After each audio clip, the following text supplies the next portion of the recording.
I gotta be honest, it's tough. It's it's it's really tough to have these conversations about somebody that, I mean, again, I gotta be honest and say that Drake is somebody that whose music I've listened to, these albums. I'm not gonna sit here and act like he hasn't made great albums or albums that I still have listened to this day, or songs that I'll still listen to this day. Like, he he's created his own, there's a reason why we're having the conversations that we're having. There's a reason why when you talk about Drake, there is such a relevance to it. For example, like again, as much as people sit here and act like they just always hated Drake, and there was, and maybe it was always fuming inside, but I've seen a lot of people that are now acting like they hate Drake, or I have always hated Drake. I remember, all right? I remember. That's not what I'm saying, and that's not what I'm here for, because I'm here to shit on Drake, because Drake is on some bullshit. Drake, stop. You are like the bully that finally got his due and is like, I'm mad at all of you guys. So the fuck what, Drake? Who cares? We can't get convenient amnesia when it comes to the shit that we do. Like, Drake, why did you allow this? Why did you allow this? I know you allowed this. You had to have. You had to have. I don't care if it's in a dirty, disgusting 240p cut. It's still something you greenlit. Stop doing this. It's 2025, and again, I've said this since the battle ended. I've said this. I've said to Drake, just stop and just either disappear for a second, relax, do what he does, or go do something. Just go make some music that has nothing to do. It just suits him better. The propaganda, I had to take a minute, because it just, I don't want to just like talk about shit just to talk about shit. I don't come to just sit here and poop out content. You know what I'm saying? Like, again, I want to do shit that's interesting. The whole cliche that we all say as content creators, but truly, I want to make good content, and I want to make content that actually interests me, because that's when you're going to get the best full fledged me. I don't want to have to read off of a script, for example. I hate reading off scripts. It doesn't help me. I feel like I'm you can literally hear me reading off the script. That's not fun. You don't have not it. I'm gonna make a video one day about the difference between script writing and not talking about script writing in movies and shit, but I'm talking about within YouTube and content creations, and doing it off the head, and kind of the pros and cons of that, because there's so many things I've wanted to talk about when it's come to that. But anyways, it's not what I'm here to talk about. I'm here to talk about the Irish freestyle. Listen, Drake, I think most of the people that you continue to mention subliminally, even though it's not really subliminal, they know. They know exactly how you feel. They know exactly how you're going to move. And they've already made the correct movements to correct that. Ireland doesn't care. DeRozan, they don't care.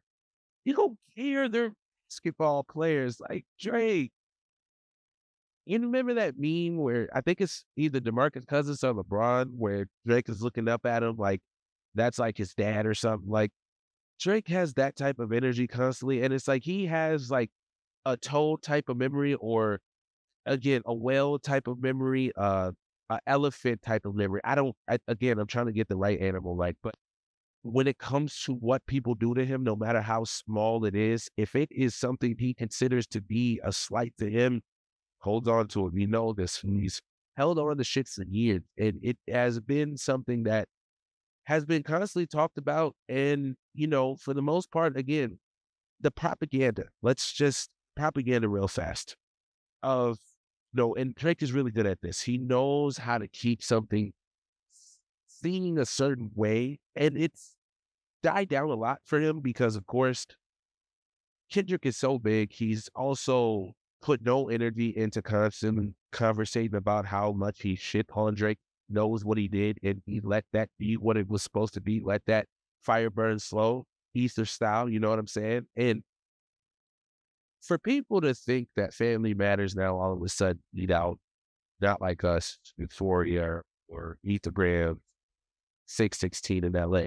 Like, Family Matters was a great track or a good track for this track or a good track for a song, whatever. I'm not about to get into specifics and politics about the track. It's set in stone. We're not about to change minds all of a sudden. He did this with Duppy Freestyle, and my stupid ass back in the day was like, "Yes, I think we all had that." I mean, again, it was a company man. The company man said something along the lines of how the takeover for him was the later on this aged better, so he technically won the battle, but things are already set in stone. The heat is already died off. We're not about to sit here and try to change the narrative. It already has happened. In our most minds, we already have our mind made up about who won. If it is to you, Drake, then you think Drake won. There's numbers to back it up for you. There's whatever, however you think he is moving, that backs it up. There's a lot.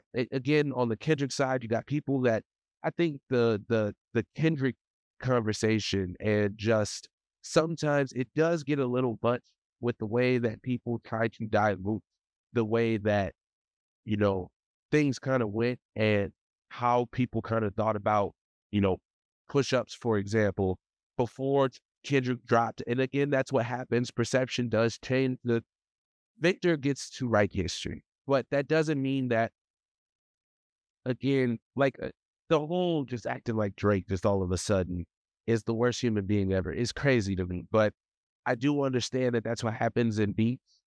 If Drake would just go make hits and stop talking, it would help him, I think.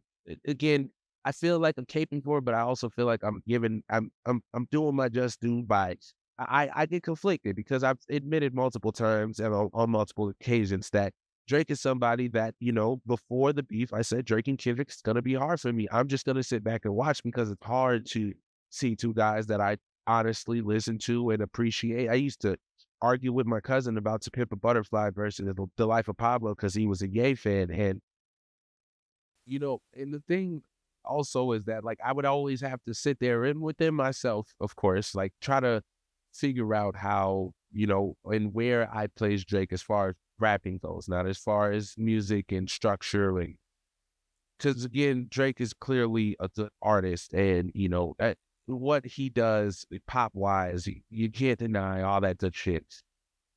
But obviously, for me personally, I've always seen Kendrick as the better artist. I've always seen him create better art, things that you can go back to and things that are so introspective that you do have to go and, take away the layers. And as much as that sounds corny, there are those of us that like doing that and like appreciating what somebody brings artistically to the table and not necessarily how much music they're putting out or how poppy the hit is, or you get what I'm saying? There's a big difference. So, and some of us have to fight between whether or not they appreciate the hit more or if they appreciate the art more, because again, sometimes those two don't coincide and you get yet To Pimp a Butterfly that isn't supposed to be a whole bunch of hits for you, but more of something to have to come and listen to and have to come and listen to and have to come and listen to really get what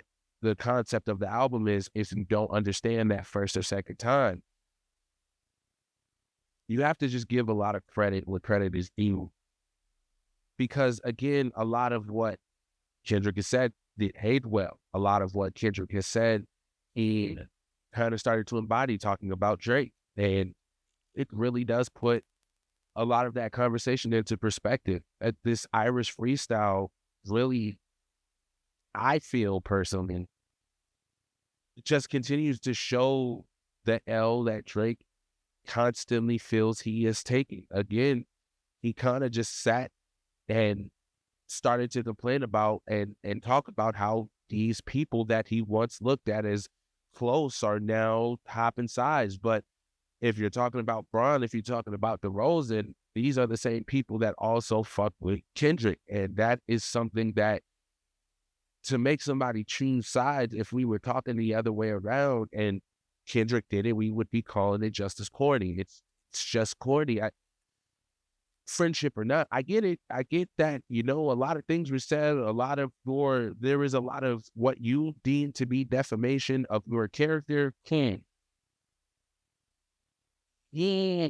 And Kendrick decided to get in the ring. You both decided to get in the ring. You just came out on the losing end. That's the truth. That's the truth. Because you'd still be riding and rolling with all these same people. Not the people that obviously dished you, like Rick Ross and ASAP and Seeker and Metro and all them, but the people that wasn't saying nothing, but you seen that if they was at your quote unquote Toronto pop out concert, again, just take your loss a shot. You just gotta take your loss a shot. You shouldn't have put this out. We know this is around the pop out concert. We know this is how you kind of choose to do things. You try to, you know, slowly but surely ink out all this other shit to make it seem a different way. It didn't sound gonna work this time. It's just not. Anyways, y'all, I'm gonna get up out of here. If you like content, like, subscribe. I'm gonna get up out of here. Y'all stay blessed. Have a good day. I'm out.